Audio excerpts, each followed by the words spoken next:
First off, I want to thank the brave men and women who work behind the wall. I want to thank them on a national level because their job goes unrecognized. How do they try to turn a guard? Well, correctional officer. Sorry, I apologize. But correctional officer.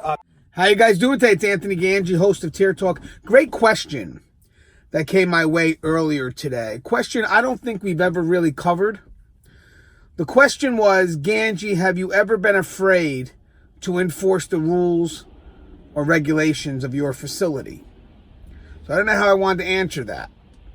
So I took a poll, asked the same question, and over 200 people replied back. Again, it's anonymous. Around 20% said yes, that there were times they were afraid to enforce the rules and regulations. So I want to explore this topic when we come back from our sponsor. But guys, I'm going to ask you this question right now. Maybe we can get a little something in the comments here. Was there ever a time where you were afraid to enforce the rules or regulations? Now, I'm not saying you didn't. It's not what I'm asking. I'm just asking about how you felt. Because remember, for us, fear can be a motivator. We cannot allow it to make us hesitant, but fear keeps us on our toes. So again, I think it's a great question. And when you get 20% of your audience that says, yes, it's happened to me, it's definitely something we need to explore. Definitely something we need to get out there. All right, guys, so if you haven't, the show Tier Talks for you brave men and women that work in correction. So please subscribe, interact, engage, comment, hit that bell. That bell is going to notify you every time I post up a video. When we come back from our sponsor, we're going to discuss this a little more. Stand by. I wanted to attend a university that had an intelligence program. I wanted to look at problems different. I wanted to increase my critical thinking abilities. AMU offered those avenues to expand. Obtaining your degree as an adult, you're actually paying yourself and investing in yourself. You can't put a dollar on it, it's priceless. It's something that can never be taken away from you. American Military University. Learn from the leader. Thank you guys for listening to our sponsor. You know, guys, when I came out of the academy, I had this uniform on, and I thought, wow, there's my level of authority. I got this. I got this. This uniform is going to give me whatever I need to get the job done. I was wrong. It's not about the uniform in corrections.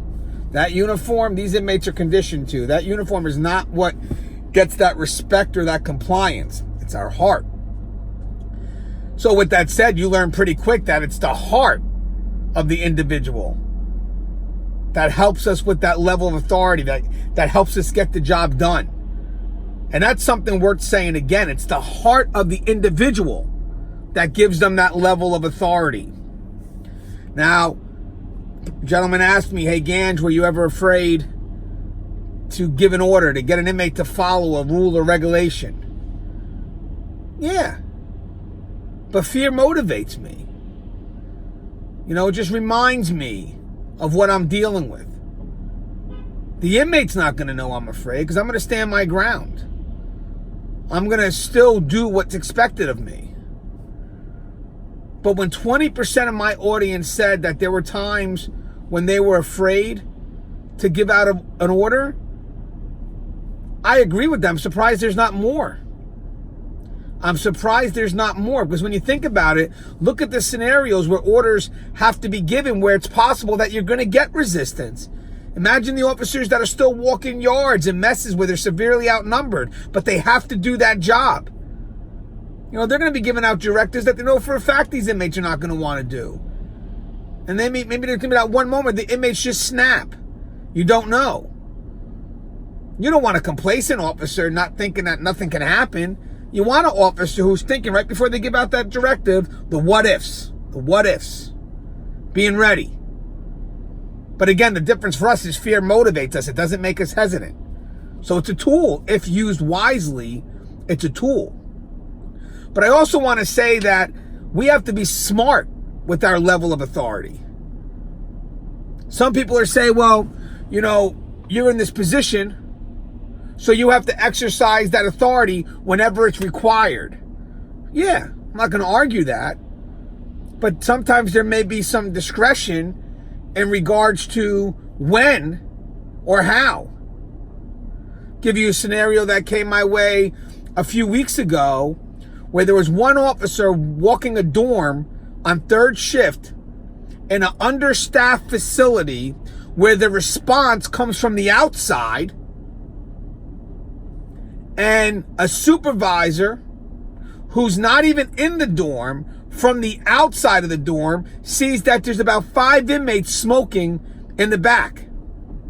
He calls the officer to the door and says, hey, listen, go back there and take those cigarettes from those inmates' mouths. Do you think that's a smart move? Curious of your thoughts on that. Do you think that officer should go out there and take those cigarettes from those inmates' mouths, knowing what I just said? Third shift, understaffed. When you have facilities that are understaffed, that officer doesn't know if there's going to be someone coming to get my back. So now be that officer. All right, I'm going to go take those cigarettes out of those inmates' mouths.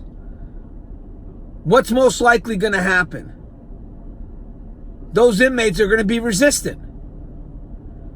Those inmates are not going to like that order.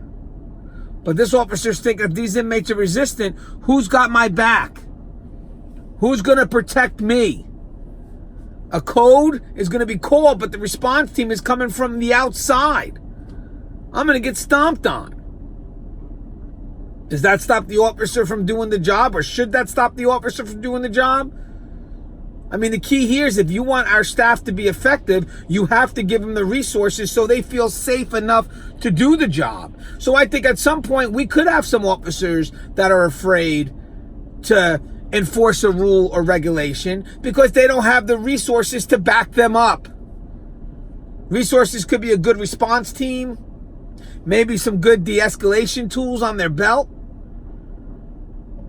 But those resources matter. I've been blessed. I've had resources.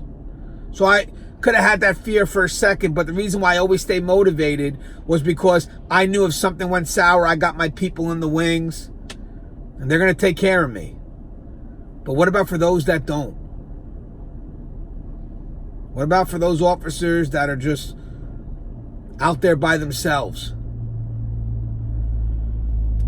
I think I covered a lot here, just enough to get us thinking.